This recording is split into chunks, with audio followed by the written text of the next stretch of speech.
Hi, I'm Dennis Frye. I'm the Chief Historian at Harpers Ferry National Historical Park in 3 states, Maryland, Virginia, and West Virginia. I'm here to speak to the Milwaukee Civil War Roundtable this evening, and I'm speaking about one of the most important characters in American history, John Brown, and his raid that helped launch the American Civil War. And I'm very pleased to announce my latest book, Harpers Ferry Under Fire, which deals with Harpers Ferry during the American Civil War. During that 4 years, it never escaped the war, changing hands 8 times, being right on the border between North and South. This covers that story.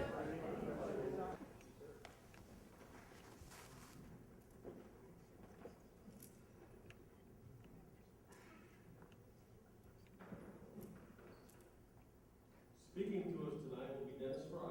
He's spoken a couple of times before, once here and once when we were at the club.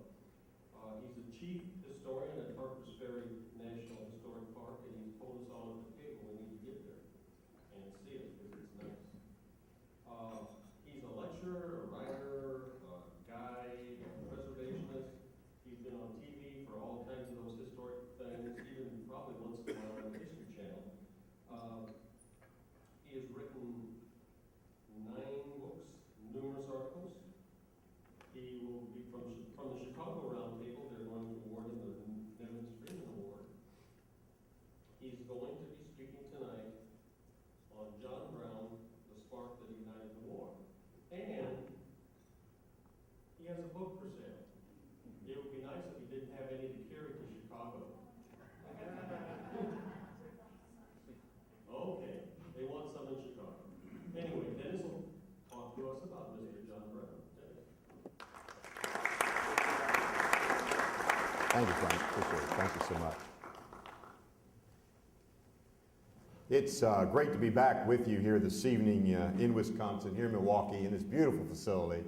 I've spoken to about 150 Civil War roundtables across the country, either that I've gone to visit or have come and visited me when I've been leading tours at Harpers Ferry or Antietam or South Mountain or in the Shenandoah Valley.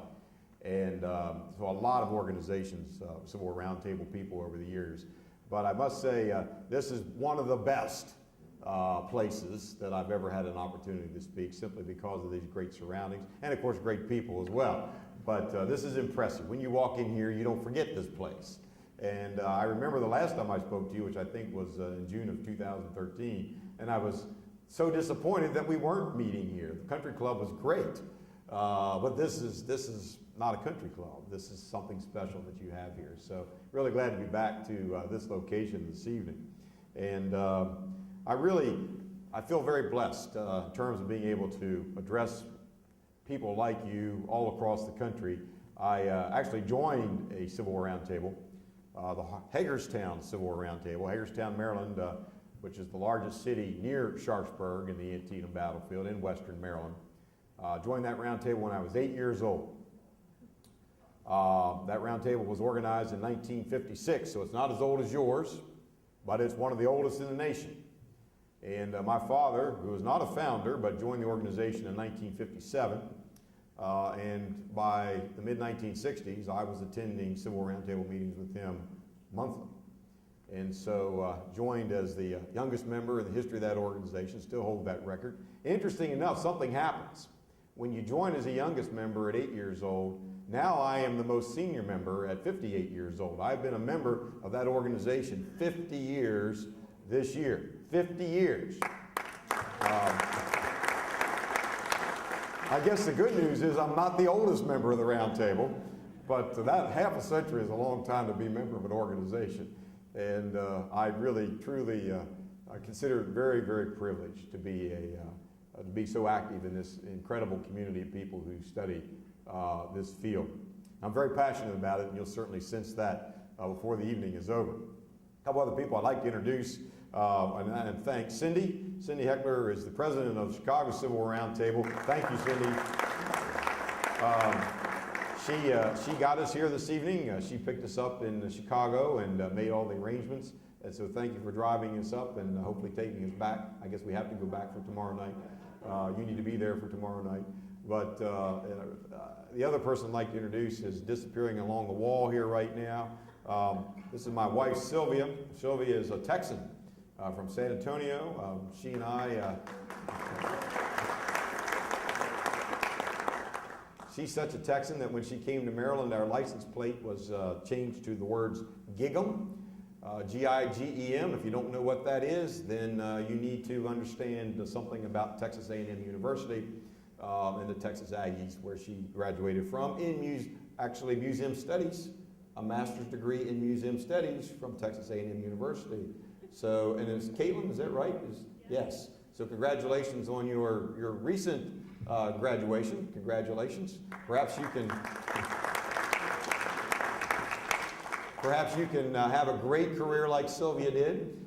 Sylvia worked for the National Park Service as a museum curator, a collections manager. In fact, when she retired from the Park Service, she was in charge of the National Park Service agency collection. And it's relevant to the program this evening.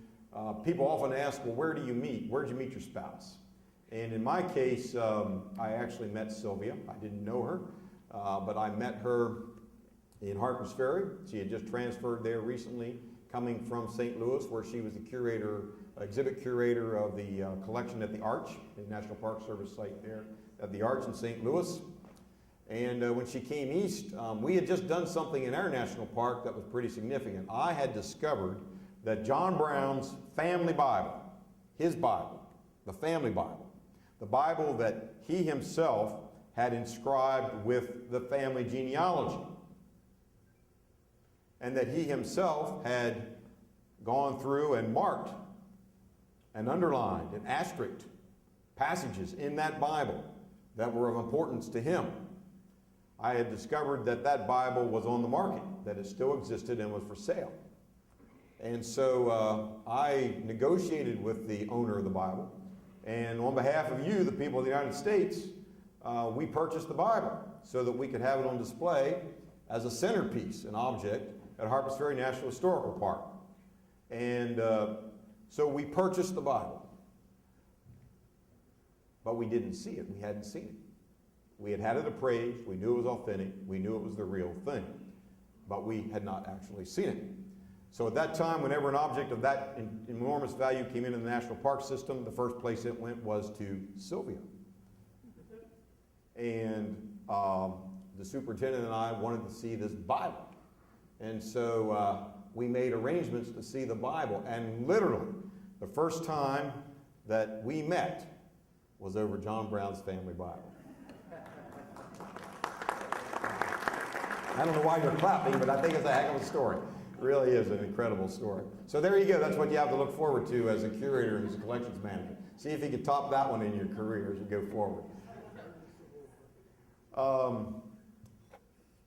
John Brown. I'm very excited about being here with you tonight, being in Chicago tomorrow night, and I'm very deeply humbled and honored to be the recipient of the Nevins Freeman Award. Growing up in the Civil War community, starting when I was 8 years old, 50 years ago, I knew about the Nevins Freeman Award when I was still in elementary school. And I knew what that award was, and I knew about the people that were receiving that kind of award. And I remember thinking to myself, that's what I want to be. I want to be able to compete for, to have the honor of potentially working towards that award. So tomorrow night, that actually becomes a reality. So Cindy and Chicago Roundtable, I feel very, I'm in deep gratitude to you and the Roundtable, the Civil War Roundtable, for that incredible honor. But what's so special for me about this particular tour, in addition to the Nevins Freeman Award, is that the first formal Civil War Roundtable program I gave occurred in March of 1981. I had spoken to the Hagerstown Civil War Roundtable quite a number of times, but I don't include that as any formal presentation. That was my home roundtable. So I was speaking to the Hagerstown Roundtable when I was at middle school and in high school. Actually, I was president of the Hagerstown Civil War Roundtable when I was 18 years old because I was a 10-year veteran of the organization. But the first roundtable that I actually addressed as a professional historian was the Lynchburg, Virginia Civil War Roundtable, not too far from Charlottesville and not too far from Appomattox. And the very first professional program I gave to a roundtable was John Brown, the spark that ignited the Civil War. And I actually have that talk with me tonight. Here it is on yellow legal pad, in handwriting, in ink. Here's the program that I did almost 40 years ago to the Lynchburg Civil War Roundtable. I have kept this. And I'm going to use part of it tonight. Usually when I speak, I don't use any notes. I'm like Ed Bars. I very seldom actually use notes when I address a group. But I am going to this evening simply because this is a timeless program. It's got no sunset. And I can tell you as a public historian that when people come to my national park, your national park, Harper's Ferry, there's typically two words they have on their mind other than Harper's Ferry. And those two words are John Brown. People come to my park today 156 years after the John Brown attack at Harper's Ferry, over a century and a half ago, as if it just happened yesterday. Although John Brown was executed 156 years ago, as the song says, his soul goes marching on, and it truly has continued to march on in the soul of America. And I assure you, when people come to Harper's Ferry, they have an opinion on Brown.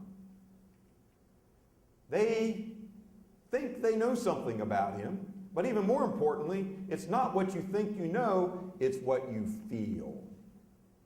Because you see, Brown is one of those few people in our American story that is more about what you feel than what you think. Brown is one of those people in American history that draws from you not an intellectual discussion, but an emotional reaction. Brown is all about emotion. And it's emotion that came because of what he did.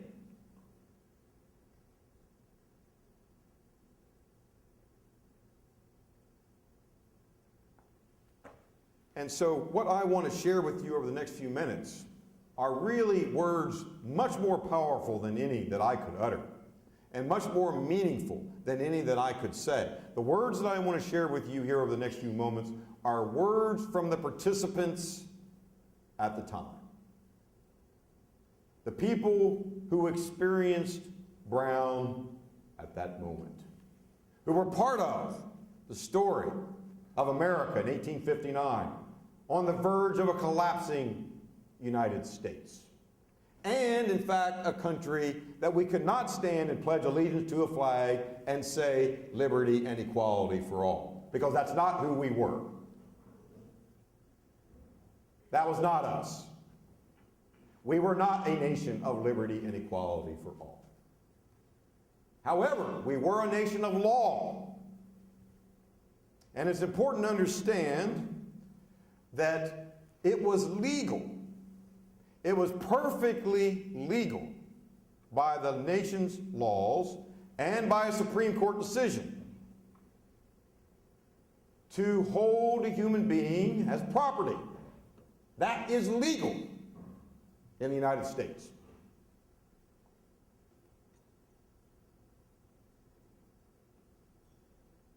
And so, this is not going to be a program of condemnation, but it is a program that certainly makes us realize that we could ensure, encourage, and participate in a legal system that permits human enslavement. And that's who we are in 1859.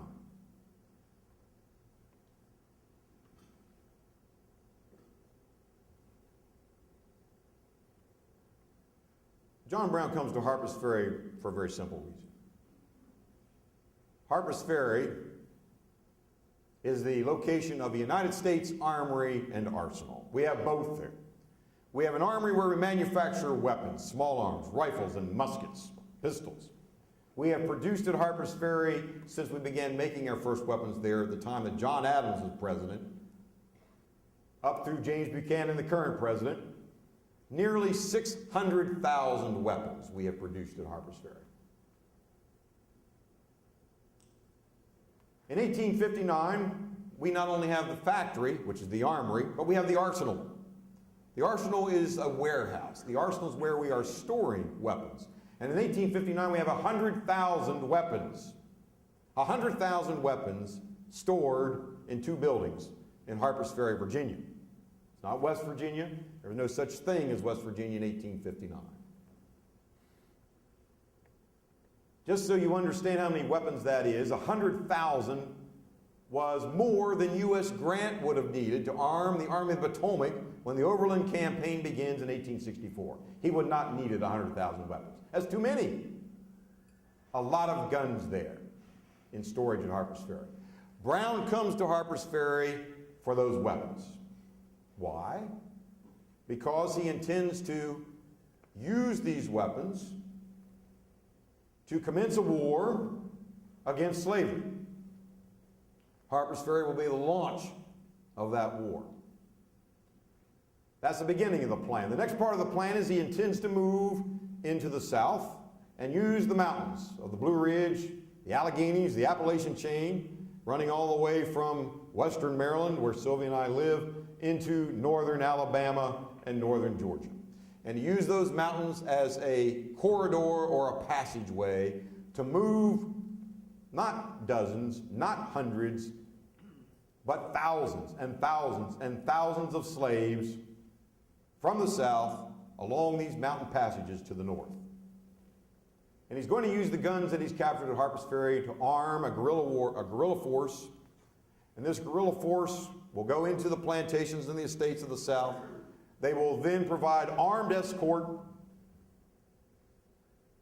for those slaves to the mountains and then provide armed escorts north, using the mountains as a series of fortresses.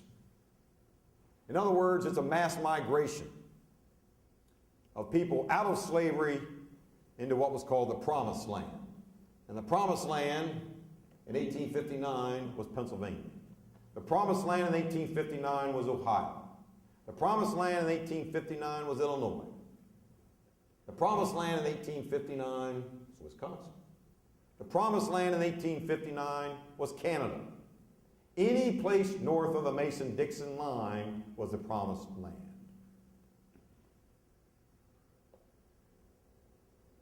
That's the plan.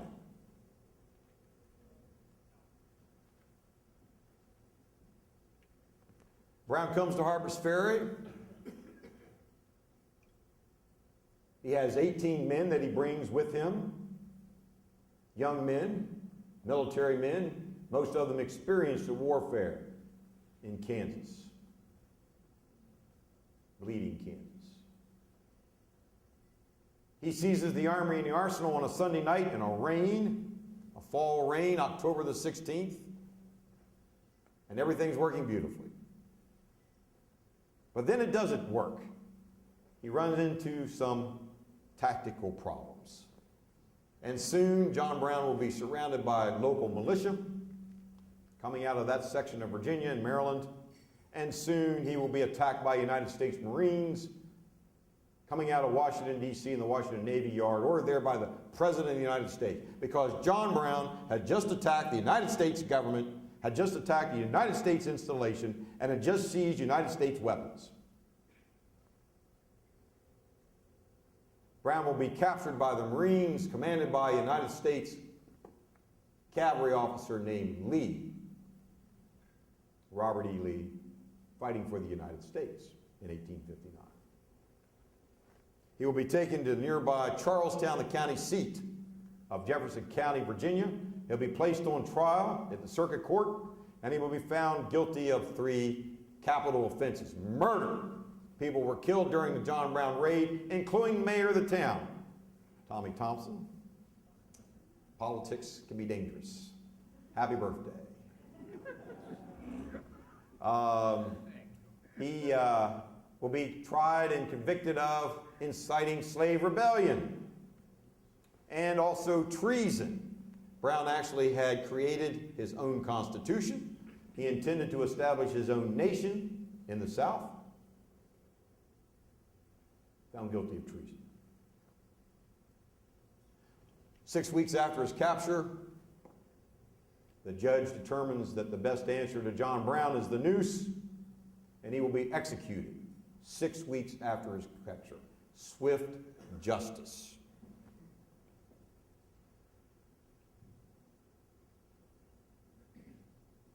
But that was not the end of John Brown. It was only the beginning. And that's what I want to share with you over the next few moments. Listen to the reaction, the response, what was happening. And as I do this, I want you to think for a moment about a moment in our own lives where our response was not intellectual, but was emotional, where we were attacked.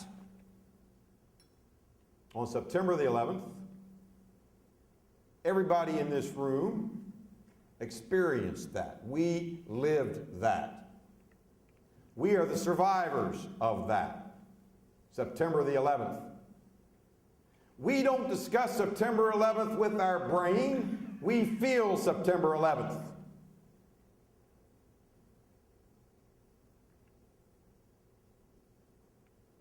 We respond to that with our emotion.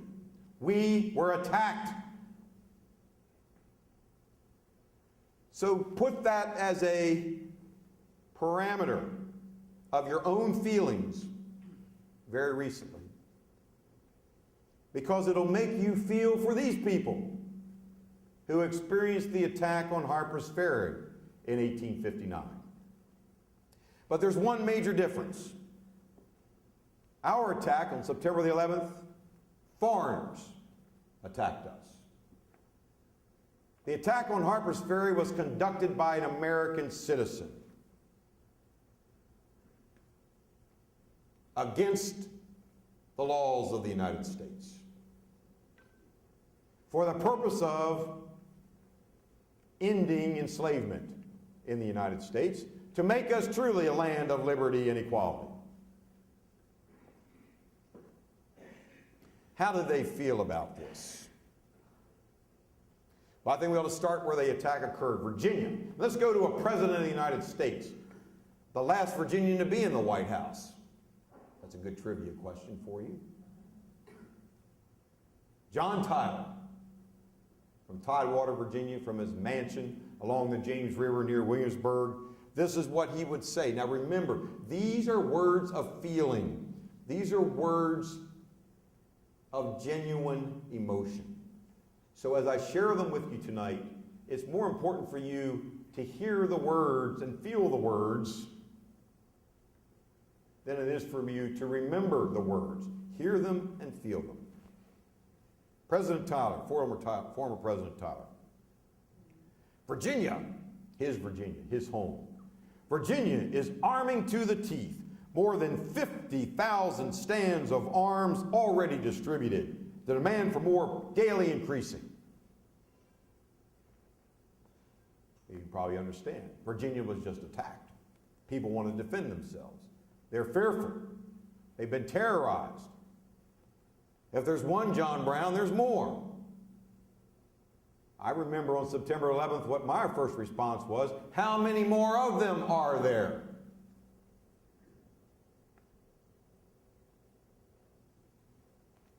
Let's move a little further south from Virginia to South Carolina, that hotbed of secession even before the John Brown incident.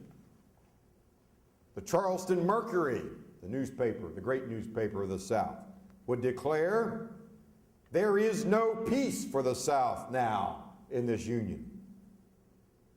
And the Richmond Enquirer, the largest circulating newspaper in the state of Virginia at that time, the Richmond Enquirer, noted less joyfully than its sister newspaper in Charleston that Brown's raid had swelled the ranks of the secessionists by tenfold. And Edmund Ruffin, who was certainly the great, great spokesperson of secession, a Virginian who absolutely believed that the only answer for the United States was divorce, said that the John Brown raid, and I quote, will stir the sluggish blood of the South.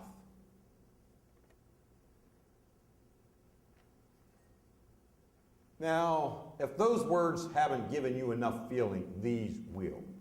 This comes from a delegate in the Virginia General Assembly who will say in the Capitol building, a house built by Thomas Jefferson, designed by Jefferson. This is the response of a Virginian, and you recognize his name. If you're a Gettysburg aficionado, you certainly recognize his name, because he soon would become a general in the Confederate Army. But let me share his words before I identify him. Picture this legislative body, Richmond, aftermath of this attack on your home state. All Virginia will stand forth as one man and say to fanaticism that whenever you advance a hostile foot upon our soil, we will welcome you with bloody hands and hospitable graves.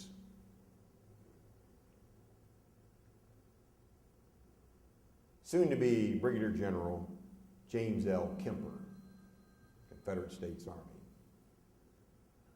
Picket charge, Gettysburg, day 3.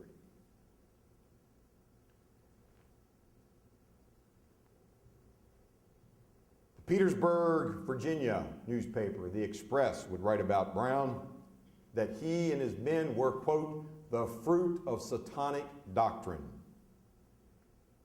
inculcated by the rabid and unprincipled abolitionist teachers of the Garrison, Greeley, and Seward schools. Here in Wisconsin, they were teaching the Garrison, Greeley, and Seward schools. Garrison and Greeley and Seward were Americans who had a different point of view than their Southern brethren. As President Tyler would sum up in the response to Brown, and I quote, but one sentiment pervades this country: security to this union or separation. Now, how about here in the North? What were people thinking in the North? Well, let's start with the Chicago Tribune. The Chicago Tribune initially branded John Brown and his men, quote, a squad of fanatics. And the Tribune went on to conclude, Brown and his men are guilty of the most incomprehensible stupidity, folly, unpardonable criminality. And then the editor says, this stark, mad enterprise is the product of addled brains. Not a very kind response to Brown from a northern newspaper. Another northern newspaper would comment, the old idiot, the quicker they hang him and get him out of the way, the better. You see, John Brown was a great threat to the North as well as the South. And what I mean by that is the Republican Party, the fledgling Republican Party, the Republican Party that's only been in existence for a few years, suddenly becomes associated with the radical abolitionism and violence of John Brown. Did the Republican Party sanction John Brown? Well, Republicans are running as fast as far away they could of John Brown.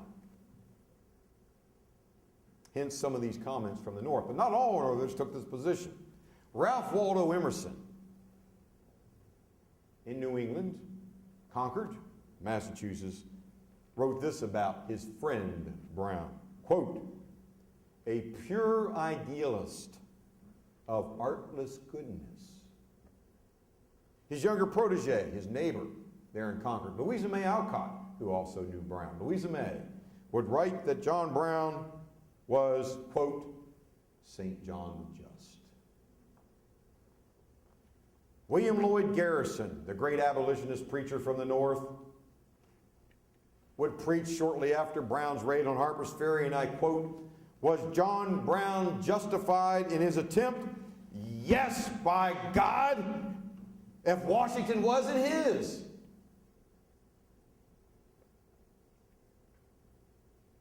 Wendell Phillips, an outspoken supporter of Brown, would write that Harper's Ferry is the Lexington of today. And David Henry Thoreau would write that John Brown, and I quote, "was the best news America ever heard." Now, my friends, how do you take these differences of opinion, all from Americans, about one man, one action, who polarizes and divides the nation, carves a canyon in sentiment between North and South? How do we explain it? Well, the explanation is complex, but it can be boiled into one word: slavery. We were divided. We had already come apart at the seams as a nation over the issue of slavery. We already had deep cuts, deep fissures. Brown exacerbates the point. All of us live in a society today where we receive instantaneous news.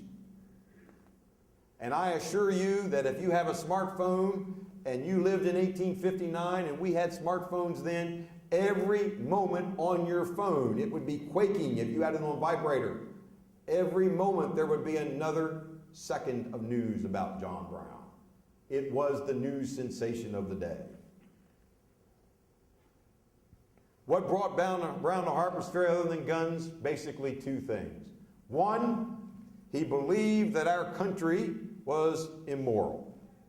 He believed that slavery was a sin and that our nation was a nation of sin. And he believed that no law, no court, no legislative body was going to reverse this country on the issue of slavery.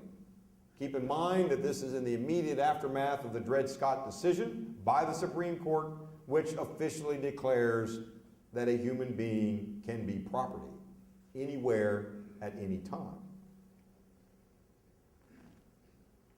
Brown in his Constitution, yes, his Constitution, to create his own nation, would in the preamble write, and this is very short, but listen to these words: this was Brown's mission. This was his life. And it's summarized in this very brief preamble. Whereas slavery, throughout its entire existence in the United States, is none other than a most barbarous, unprovoked, and unjustifiable war of one part of the population and part citizens upon another portion, the only conditions of which are perpetual imprisonment, hopeless servitude, absolute extermination, in utter disregard of the eternal and self-evident truths set forth in our Declaration of Independence. That was Brown's mantra. However, Brown, he believed he had a calling higher than himself. You see, John Brown would stand here today, and I feel very confident in saying this, and look you in the eye and say, God chose me. I am God's weapon to extinguish slavery from this land. He has spoken to me. He has directed me. He is driving me. I am here on behalf of God. Brown's favorite Bible verse was, and I quote, "Remember them that are bound as you bound with them."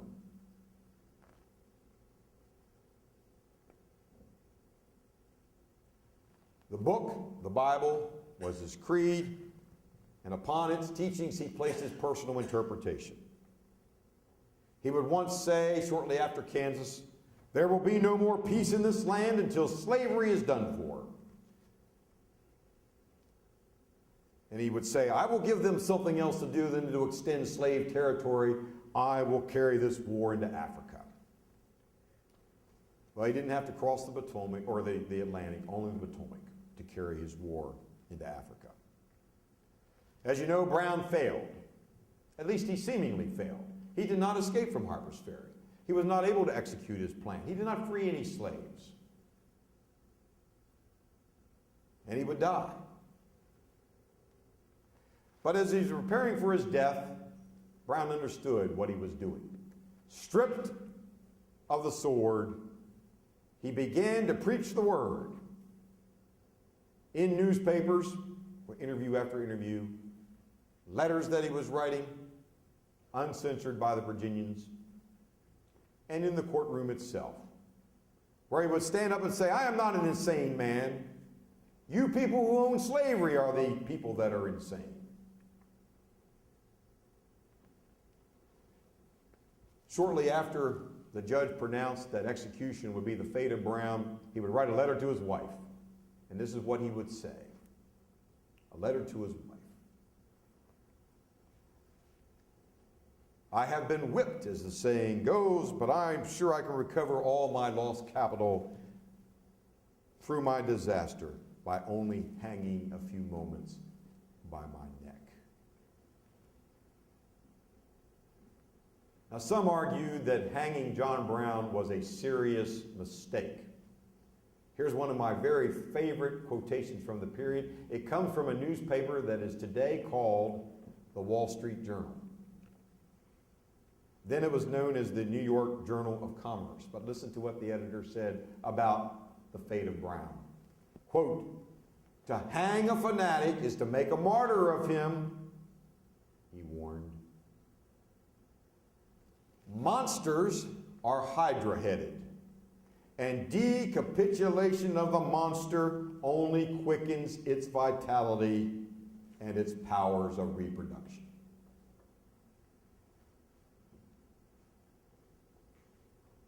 But despite that warning, Judge Richard Parker did determine that the best answer to John Brown was public hanging. But there was no public there. There were 2,000 militiamen there, including Thomas Jonathan Jackson, then a major teaching physics and artillery at the Virginia Military Institute. They were so concerned that there was going to be an effort to free Brown that every approach to Charlestown, Virginia, was guarded by artillery pieces commanded by Jackson, with all the artillery facing outward for anyone who would dare to try to save Brown from the scaffold.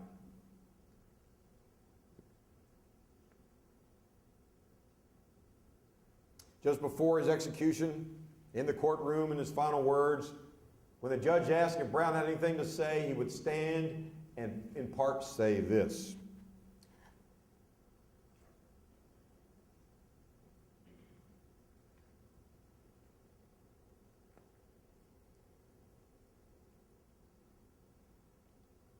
I never did intend murder or treason, or the destruction of property, or to incite slaves to rebellion, or to make insurrection. Had I so interfered on behalf of the rich, the powerful, the so-called mighty, the intelligent, the great, had I interfered on their behalf, what I did would have been all right. I believe that to have interfered as I have done, as I've always freely admitted that I have done, on behalf of God's despised poor, is no wrong, but right. Man of God, follower of the Bible, friend of the poor, enemy of the rich and powerful, a man who never intended murder, treason, or slave rebellion, yet a man about to be executed. Perfect ingredients for martyrdom. Indeed, John Brown had become, as one poet wrote, and I quote, the conquering prisoner of Charlestown jail. On that date of the execution, no public there but just the militia. When the hanging occurs, there rings out one voice. the superintendent of the Virginia Military Institute, and it would echo off the mountains of the Blue Ridge these words: "So perish all such enemies of Virginia, all such enemies of the Union, all such foes of the human race." Brown was dead, but Brown did not die. And I just want to conclude with a few final thoughts that were not really thoughts, but really feelings, north and south, leading us on this horrible path towards war. Thoreau would write, "These men, in teaching us how to die, have in fact taught us how to live." Emerson declared Brown the saint who made the gallows glorious like the cross. Some New England intellectuals went so far even to suggest that, quote, "As Christ had died to make men holy, John Brown had died to make men free."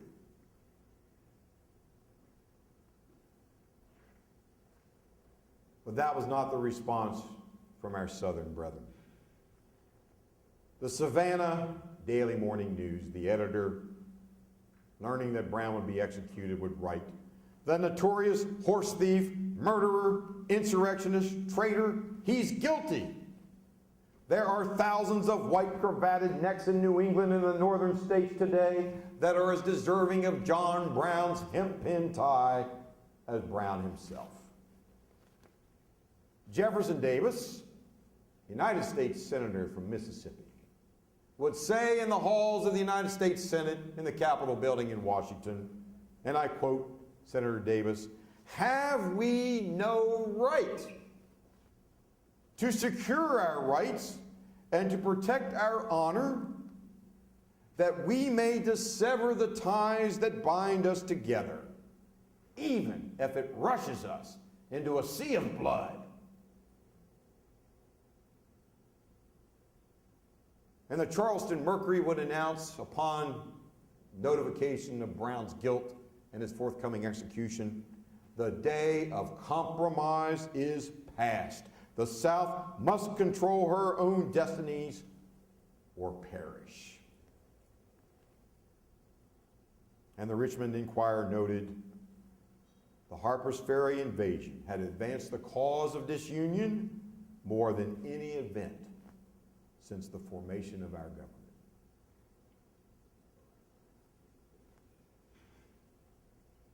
We're going to finish with a couple questions. One of them is posed by Thoreau himself.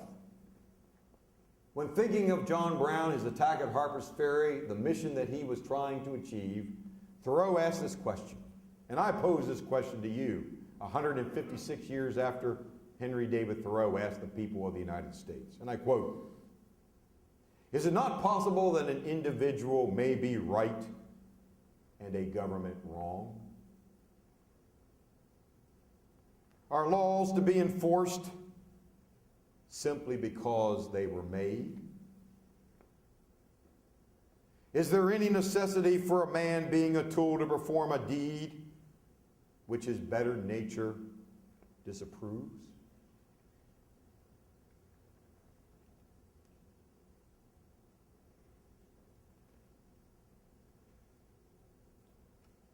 And from Herman Melville, a poet suddenly began to circulate all over the North and the South with a very, very foreboding title, "The Portent." The Portent. It's a short poem, only 2 stanzas, but the words that really speak are these: "The cut is on the crown, lo John Brown, and the stabs shall heal no more. The meteor of the war."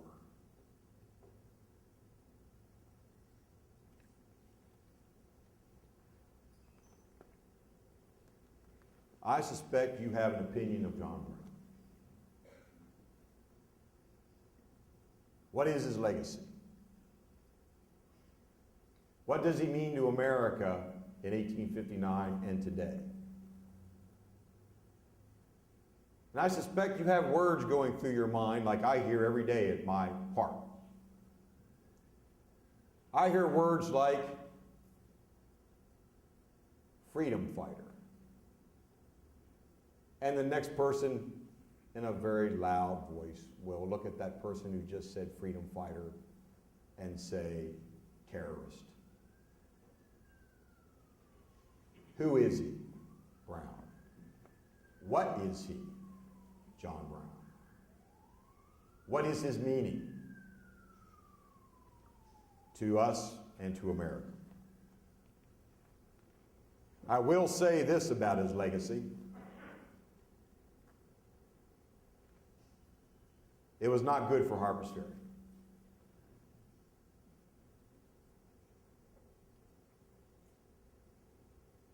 Just before he climbed the scaffold on December the 2nd, he had penned a note, put it on a piece of paper, his final words, and he handed it to his jailer. After the execution, the jailer remembered that Brown had given him something, and he pulled it out of his coat pocket, and there he read John Brown's final words. This is what they were. I, John Brown, am now quite certain that the crimes of this guilty land will never be purged away but with blood.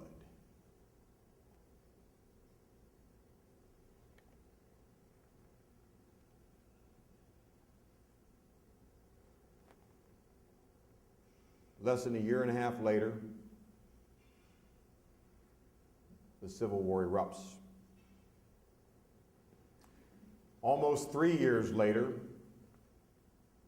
at a village called Sharpsburg, 10 miles from Harper's Ferry, 5 miles from Brown's secret headquarters in the mountains of western Maryland, at Sharpsburg, along the Antietam Creek on September the 17th, 1862, 23,000 American dead and wounded in 12 hours.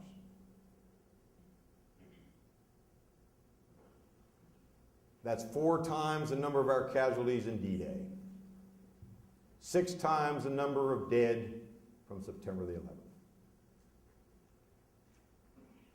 And it happened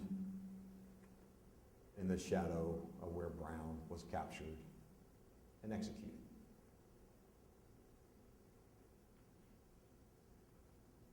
I, John Brown, am now quite certain that the crimes of this guilty land will never be purged away but with blood.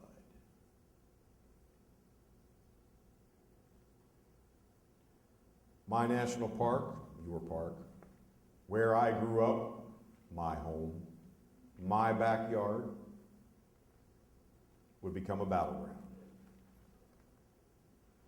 And no one could have predicted, but truly Harper's Ferry came under fire again and again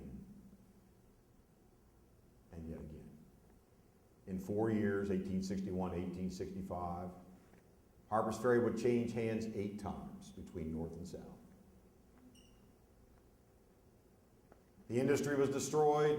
Population of 3,000 dwindled to 100 people. It hosted battles in 61, the spring of 62, the fall of 62, June and July of 63, June and July of 64.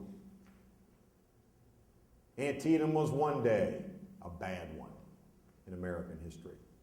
Gettysburg is 3 days, bad ones in American history.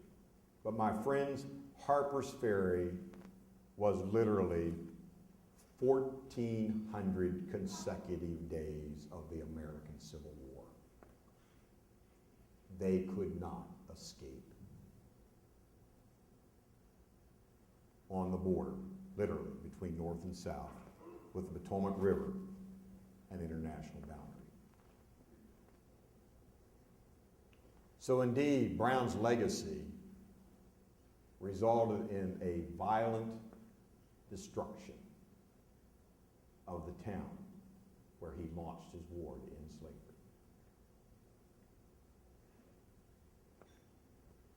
And to conclude, as you think about your own perspective on Brown, who is he? What do I term him? What name would I use to call him?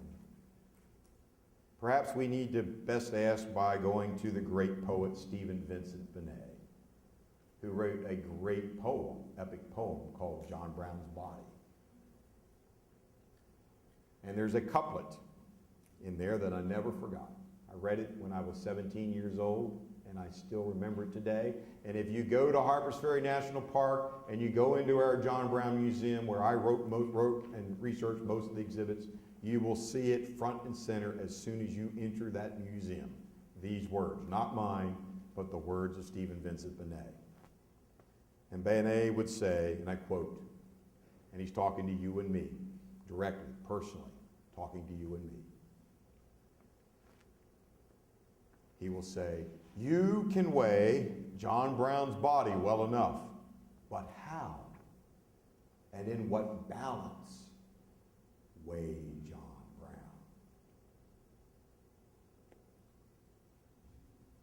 It's been a great pleasure, Milwaukee. Thank you.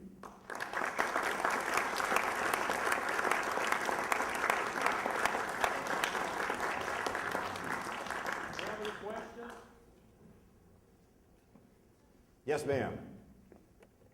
Cindy? You cannot ask the same question tomorrow night. I won't give away any answer, yes. How many people were executed? How many people were executed is the question. In addition to Brown, there would be 5 others that would be executed, that would be captured in Harpers Ferry. His army was bigger than that. Most of them were either killed or a few did escape, not many, but those that were captured, Brown would be executed. They were not killed they were not executed on the same day. Executions continued all the way up through March of 1860. So the John Brown raid and the John Brown trial and the raiders that would be executed were in the news for months after the attack on Harpers Ferry. And it was front page and editorial page news all over the North and South. Yes, sir. Can you give a historical critique of the film from several years ago on the raid on Harpers Ferry? I was assuming that you've seen it. I have not. Well, there's been some things done on Harpers Ferry. I think the best film that was ever done on this is actually a PBS production. It's called John Brown's Holy War. It was produced by a fellow named Robbie Kenner. It was so good, in fact, that it won an Emmy. That is the best. It's a 90-minute program. It was part of the great PBS series, The American Experience, and that is without doubt the best I've ever seen done on John Brown. It's still out there. You can certainly find it. John Brown's Holy War. If you come to Harpers Ferry in a few weeks, we're doing a program called Screen on the Green, where we actually are going to project that film onto the side of one of our historic buildings, right where the John Brown raid occurred, on the date of the raid. It so happens the raid dates are 16th, 17th, 18th, which is a Friday, Saturday, and Sunday this year's weekend. And so we're going to do Screen on the Green and do a viewing of John Brown's Holy War on the ground where it actually occurred. That's the best. Yes, ma'am. Congratulations as a new member. Thank you. My question is, some of the encyclopedias have the date listed 1867. You have said, 1869. How can that discrepancy be? Well, that is a big discrepancy. The question is that some have listed the John Brown event as 1867. That is definitely not right. 1859 is the date of the attack. Of course, 1860 comes the election of 1860, which gives us Lincoln as president. And then, of course, the war erupts in 1861. And so either they did not have good editors for that magazine, or 1857. Well, 57 Dred Scott, of course, occurs in 57. Brown's fighting in Kansas is over. That ended in 56. He did fight out in Kansas. He was part of Bleeding Kansas. By 57, he was back in Massachusetts. He was raising money for his attack at Harper's Ferry. Nobody knew he was going to Harper's Ferry, but they did know that he was serious about ending slavery, and if violence was necessary, this was a man that could do it. And so that's when he met people like Bronson Alcott, Louisa May Alcott, Thoreau, Emerson. It was while 57, 58, while he was in Massachusetts, gaining allies and money for his cause. So it was 1859 was the attack, not 1857. Yes, sir. Well, I used to say John Brown was an old man. Notice I say used to say. He was born in 1800. He was born when John Adams was president. Born in Connecticut, Torrington, Western Connecticut. So obviously, 1859, he's 59 years old, and he was referred to as the old man. I'm almost 59, so I don't think of myself being as an old man anymore, but 59, and he was healthy and stalwart and determined. He's going to carry on this war. Yes, sir. Why did Brown use a broadsword to slay people in Kansas? Yeah, the question is, why did Brown use a broadsword to slay people in Kansas There were firearms, rather than firearms? Kansas, as all of you know, is often referred to as the precursor of the American Civil War. It's referred to as Bleeding Kansas. Of course, what's happening in Kansas is simply an example of why we have representative democracy and not democracy, true democracy. As you all know, Stephen Douglas had created the popular sovereignty, which allowed people to vote on whether they wanted Kansas to be slave territory or free territory.